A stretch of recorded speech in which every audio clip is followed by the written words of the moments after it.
சென்னை அண்ணா அறிவாலயத்தில் திமுக சட்டமன்ற உறுப்பினர் எழிலன் செய்தியாளர்களுக்கு பேட்டியளித்து வருகிறார். அதனுடைய காட்சியை பார்க்கலாம். கூட்டணி நிற்கிறாங்க. அதே பாஜக கூட்டணி, என்டிஏ தலைமையிலான கூட்டணி, டெல்லி கூட்டணி கூட சொல்லலாம்.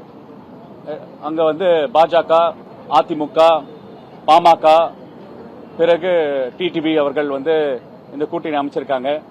ஆனால் தமிழ்நாடு மக்கள் மதவாத சக்திகளும் பிரிக்கும் சக்திகளும் நம் தமிழ்நாடு முன்னேற்றத்தை தடுக்கும் சக்திகளை எதிர்த்து தான் களம் அமைத்து நிற்கிறாங்க. ஏன்னா இந்த தேர்தல் என்பது மாநில உரிமைகளுக்கான தேர்தல். இந்த தேர்தல் தமிழர்களோட சுயமரியாதைக்கான தேர்தல். இந்த தேர்தல் தமிழ்நாடோட பண்பாடு, தமிழ்நாடு கலாச்சாரத்தை யார் பாதுகாப்பு தேர்தல்.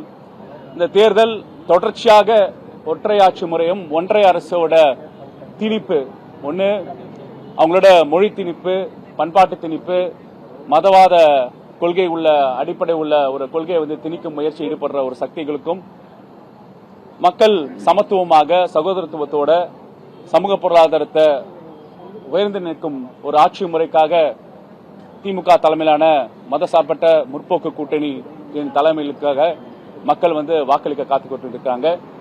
இன்னும் வரும் காலங்களில் இன்னும் தேர்தலோட விவாதங்கள், தேர்தலோட பிரச்சாரங்கள் ரொம்ப வேகப்படுத்தும். திமுக கிட்டத்தட்ட ஒரு ஓராண்டு காலமே தேர்தல் காலத்தை தயார்படுத்திட்டு இருக்கோம்.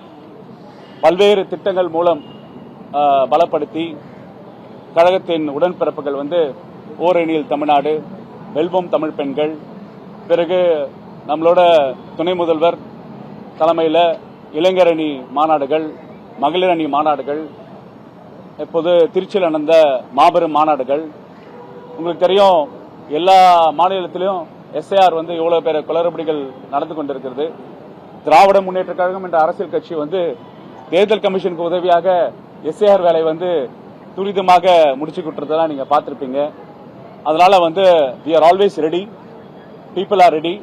அதனால நாங்க 200க்கும் மேற்பட்ட தொகுதியில் சக்சஸ்ஃபுல்லா ஜெயிச்சு திராவிட மாடல் 2.0 தலைவர் தலைமையில் முத்துவேல் கருணாநிதி ஸ்டாலின் என்ற ஒரு மந்திர வார்த்தை இல்ல, மக்களோட வார்த்தை, மக்களோட உணர்வுபூர்வமான வார்த்தை தலைமையை வாழ்த்தி மக்கள் திமுகவை மாபெரும் வெற்றி பெற வைப்பார்கள்.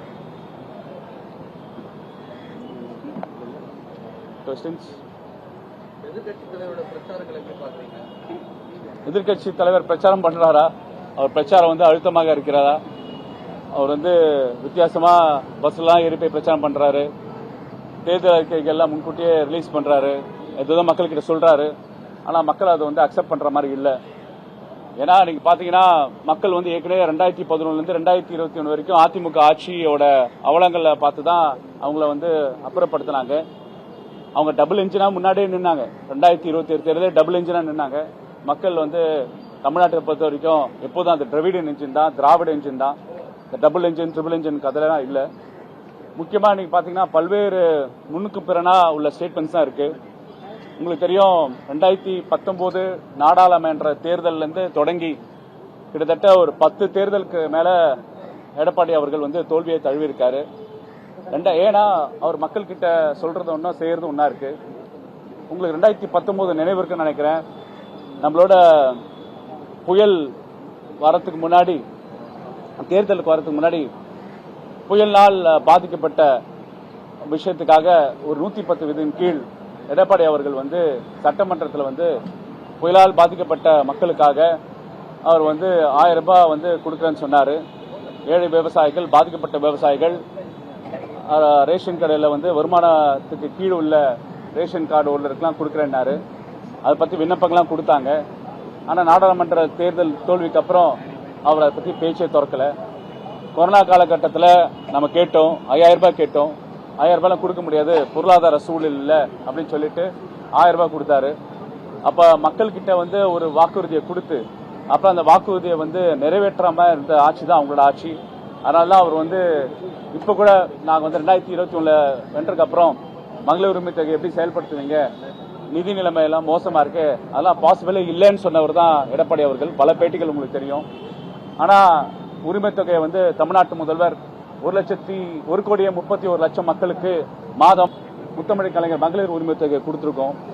அந்த உரிமை தொகையோட வெற்றியை வந்து நாங்க வந்து திட்டக்குழுல பல்வேறு ஆய்வுகள் பண்ணோம். பெண்களோட சுயமரியாதையும் பெண்களோட பொருளாதார சுயசார்புக்கும் அடிப்படையா இருந்திருக்கு மகளிர் உரிமை தொகை. இப்ப பொங்கலுக்கு வந்து 3000 ரூபாய் பொங்கல் பரிசு திராவிட மாடல் ஆட்சி தமிழ்நாட்டு முதல்வர் கொடுத்தாரு.